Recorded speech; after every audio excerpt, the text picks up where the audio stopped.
আমাদের গত 23 তারিখ বোধ হয় 24 চাল চুরিটা 23 তারিখে আমরা 4 বস্তা চাল সহ একটা হেডমাস্টার চাল চুরি করছিল, সেটা ধরার পরে হেডমাস্টার পালিয়ে যায়, যাকে চাল দিচ্ছিল সেও চলে যাওয়ার পরে আমরা সেটা চালটা পুলিশের কাছে হ্যান্ডওভার করি। হ্যান্ডওভার করার পরে আমরা থানাতে ওনার বিরুদ্ধে এফআইআর করি, এসআইকে বিডিওকে জানাই। তারপরের দিন 24 তারিখ হেড স্যার তাড়াতাড়ি এসে চাবিগুলো একটা রুম খুলে চাবিগুলো ফেলে দিয়ে চলে যায়। আমরা এসে কৈফিয়ত চাই, উনি কিন্তু বেরিয়ে চলে যায় তাড়াতাড়ি, কে কাঁদছি বলে চলে যায়, আর আসে না। তারপর আমরা গার্জেনরা সবাই দাঁড়িয়ে থাকি, উপপ্রধান আসে, উপপ্রধানের নেতৃত্বে সেদিন মিড ডে মিল কোনো কিছুই হয়নি। ওই চালের গোদাম চাবি লাগাই ছিল, কত বস্তা চাল আছে কত বস্তা চাল গেছে সেই হিসাব ওই রামপ্রসাদ মোহরি মহাশয় হেডমাস্টার উনিই জানেন। উপপ্রধান সোমনাথ চক্রবর্তীর সহায়তায় উনি কিছু টাকা দেন এবং ওই উপস্থিত ছাত্রছাত্রীদেরকে ড্রাই ফ্রুট কেক এনে খাওয়া হয়। তারপর আজ এসছি চাল চুরি, হেডমাস্টার চাল চুরি করেছে 4 বস্তা, আগে করেছে 2 বস্তা, আবার পরবর্তী আরও 3-4 দিন আগে 2 বস্তা বাই করেছিল, ধরা পড়ে গেছিল, সেগুলো রেখে দিয়েছে। একটা টিল ভাঙা লোক আসে, তাকে বিক্রি করে দেয়। আর আমাদের বাচ্চাদের সামানও বিক্রি করে দিয়েছে, 1 বস্তা খেলনা ছিল বাচ্চাদের, খেলনাগুলো বিক্রি করে দিয়েছে। বড় একটা অকেশনের রান্না করা ডেক ছিল, ডেকটা বিক্রি করে দিয়েছে, কড়াই বিক্রি করে দিয়েছে। আমাদের হেডমাস্টারের প্রতি অভিযোগ আছে যে স্কুলে কোনো খাবার হচ্ছে না, আজ 2 দিন রান্না হয়নি, আজ স্কুলে বাচ্চারা খাবার খেতে পায়নি। স্কুলে বাচ্চারা আজকে সবাই বাড়িতে খাবার খেয়ে এসছে, কেন রান্না হবে না? আর এরকম হেডমাস্টার আমরা চাই না, আমরা চাই স্কুলে শান্তি। কদিন এই নিয়ে ছিচুড়িয়া বেলডাঙ্গা আদিবাসী স্কুল আজকে মিড ডে মিল বন্ধ হওয়ার জন্য আমি আজ স্কুলে এসেছি। আমি একটা গার্জেন, আমার ভাইকে স্কুলে পড়ে। তো ব্যাপার হলে যে আমাদের এই বেলডাঙ্গা আদিবাসী স্কুল জামুড়ি ব্লকের প্রথম জায়গাতে ছিল, মানে শিক্ষা থেকে শুরু করে স্টুডেন্টদের যা কিছু দরকার মাস্টারমশাইরা চালাইতে, মানে মাস্টারমশাই হেডমাস্টারমশাই না থাকাকালীন। কিন্তু হেডমাস্টার যখন থেকে আমাদের এখানে জয়েন করেছে তার কুকীর্তি বহু দেখেছি, মিডিয়া অনেক কিছু হয়েছে, পচা মাংস থেকে, চাল চুরি থেকে, বর্তন চুরি থেকে, বর্তন চুরি সব কিছুই হেডমাস্টারমশাই করেছে, সেটা মিডিয়ার মাধ্যমে শুনেছি।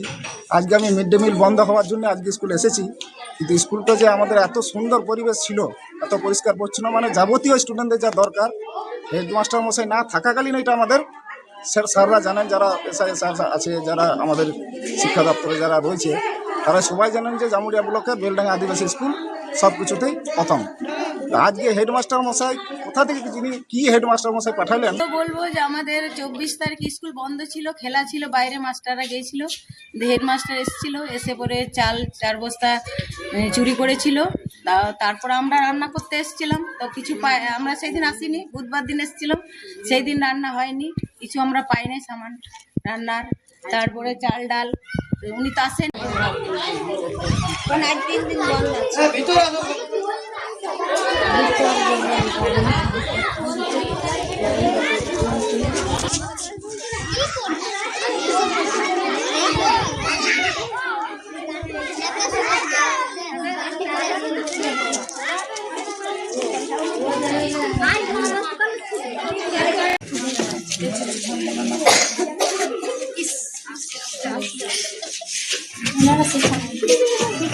ভয় করার না, ভয় করে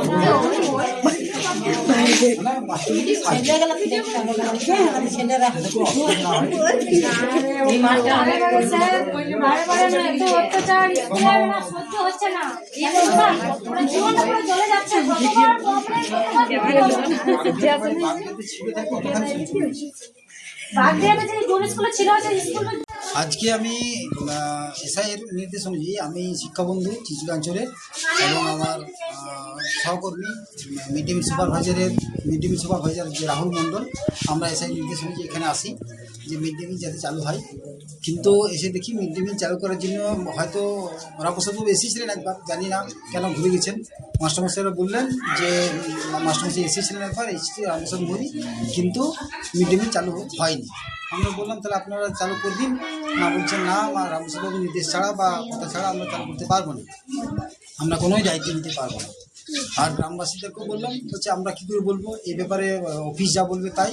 আর রামপ্রসাদ মৌরি কথা এবং লিখিত ছাড়া আমরা কোনো কিছু মিড ডে মিলের ব্যাপারে হাত দিতে যাবো না। চালের ঘরটা আমরা খুলতে চাইনি।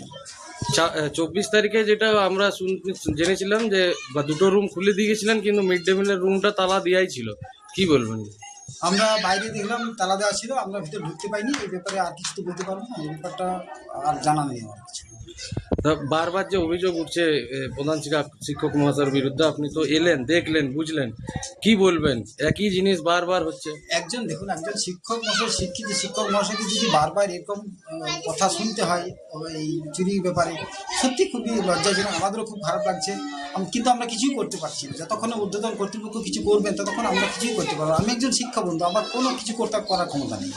কিন্তু স্যার আরেকটা বড় এখানে এবছর স্টুডেন্ট পর্যন্ত অনেক কম ভর্তি হয়েছে ওই একটা কারণে, কি বলবেন? অবশ্যই আমরা সবাই বুঝতে পারছি যে এই কারণে স্টুডেন্ট সংখ্যা কমে আসছে। এবং রামপ্রসাদ মৌরি নিজে যদি উদ্যোগ না নেন এই ব্যাপারে আমি কী বলবো, আমার কিছু করার থাকে না এখানে। আপনার নাম পরিচয়? আমার নাম দীপঙ্কর অধিকারী, চিচুড়াঞ্চলের শিক্ষাবন্ধু।